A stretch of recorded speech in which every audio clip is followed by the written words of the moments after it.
Hey guys, welcome back to another GTA Online video. My name is Saintsfan, and I know a lot of us were a little disappointed with the Drug Wars DLC. Mainly, I guess, because a lot of it is drip feed. I covered that in a video yesterday. There's a ton of content in the drip feed. Check that out. But there is one thing that Rockstar went above and beyond on, and it's now the best vehicle, in my opinion, in GTA Online. The Brigade 6x6. Surprisingly, it's actually free. And that's like probably the biggest plus, the biggest pro to all of this. It's free as long as you play the missions. But in this video, we're going to go over why this vehicle's the best. We're going to be putting it through its paces. How many rockets can it take? Does it have bulletproof glass? What sort of upgrades should you get? And all of that. So if you want to know more about this vehicle, this is the video for you. Now, I mentioned this vehicle is free, and it is free. There are some upgrades that do end up costing a decent amount of money. We'll get to those in a minute here, but you do have to play, I believe it's 4 or 5 of the new missions. I think there's 6 missions total. To get this vehicle, you only have to play 5 of them. The missions aren't hard. They're not annoying. They are kind of reskinned missions that we've sort of seen in the past, but they're pretty easy to do. You can do them solo, so getting this vehicle isn't too big of a deal, in my opinion. Once you get it, it'll show up in the Freak Shop, the new property, and that's actually where you can customize it and add some new things. Now, the first big choice you have is if you actually want to put the acid lab in the back. I think to do that, you have to actually complete all the missions as well as do as a little setup mission for it, which doesn't take too long. But the acid lab edition costs $750,000. It's not the best business. It's a decent, okay business. I'll be making a separate video going over specifics on the actual business, how much it makes per hour and all that. But I will say that is one of the cheapest business entry fees. Most of the other businesses you have to pay over $1 million, $2 million plus to get them all set up. For this one, it's $750,000, and that's it. What I would suggest is if you are strapped for cash, hold off on purchasing that upgrade because you may want to watch the video I put out either later today or early tomorrow. The business it's a little weird. Now, some of the other upgrades you have, it's a regular vehicle, so it's got the regular customization options. It's got some decent-ish liveries. The most important upgrade, though, is the scoop. I believe it's only like $11,000, so it's not even that expensive.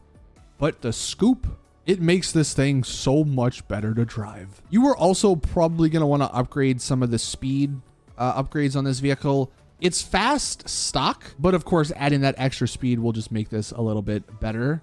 Armor is another thing you're definitely going to want to upgrade. As we're going to find out, this thing is an absolute tank when it's upgraded. However, stock, I believe we're going to cut the number of rockets it can survive by half. So speaking of those rockets, we'll actually start with that. This thing, with no one inside of it, can withstand 49 RPGs.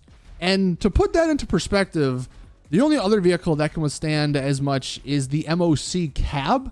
That one withstands like 60 something, but that's also with someone inside of it. And the way rockets work in this game, and I'm pretty sure it still applies to this, if you're actually inside of your vehicle, for whatever reason, you get an additional armor bonus. So the 49 rockets that this thing takes to explode with no one in it, that very well could be in the 60s if you're inside.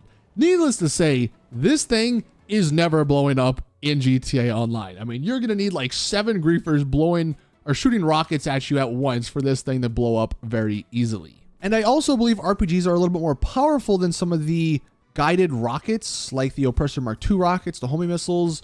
So it's 49 RPGs, but it could be even more homing missiles, Oppressor Mark II rockets, and that just means this thing, again, is like never getting destroyed. And also, the Oppressor Mark II only has 20 missiles in it, so those guys are going to be lost if they're shooting rockets at you trying to blow you up.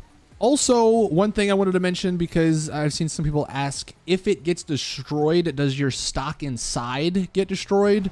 That's another benefit. No, it doesn't. So even if somehow, some way, your vehicle gets destroyed, gets blown up, literally nothing happens. Like, you don't have to pay insurance for it because it's not a personal vehicle. it goes back to the freak shop. You can re-request it instantly, and your stock remains the same. Your supplies remains the same. So this thing getting destroyed literally means nothing. This also has kind of bulletproof glass. It's not full bulletproof. I think it takes about 18 or so bullets before it starts cracking, which is like every other bulletproof vehicle in the game. The windows, however, are very tiny, so you're not going to be getting shot too frequently out of this, which is another benefit, just driving it around in GTA Online. Griefers are almost irrelevant in this vehicle. Now, as far as driving it, that is what makes this vehicle the best. Like, the griefing protection, that's a very big pro, but that's not even why it's the best. If you want to enact revenge on these damn NPCs that always pull in front of you, you got to get this vehicle. Not only when it's fully upgraded is it pretty damn fast for the size of it, it handles pretty well, and it absolutely destroys anything in its path. Quite literally, it will never get stopped. If you want to just drive around, not having to think, not having to move your car, dodge people, dodge NPC vehicles all the time, this is the absolute vehicle for you. I mean, you can see it in this footage. It just blows through everything. It should also do this with some of the other like hood scoop or the ram bars, I guess. But the hood scoop, the ram scoop, whatever it's called, I think is just the better one because it sometimes will plop vehicles in the air, and that's always fun to see. Now, the one downside, probably the only negative, is that if you ever need to reverse, this thing is kind of slow. It's not very fast in reverse, but let's be honest, you're never going to need a reverse because you just plow through everything. And then one of the other big bonuses to this vehicle is the secondary vehicle inside of it. Well, I guess on the outside of it, the bike. Now, the bike isn't necessarily the best bike in the game, but it's sort of like a free add-on, and you can customize it. You can add on to it. You can definitely upgrade it. I would highly recommend doing that. I don't think it costs too much to upgrade the bike, but it does have some unique looks to it. It's a Manchez, which means you can infinitely wheelie and actually control the character while driving it in the wheelie form. So that's always fun. Wheeling on a bike also allows you to get around a lot easier because you just hop over walls and stuff.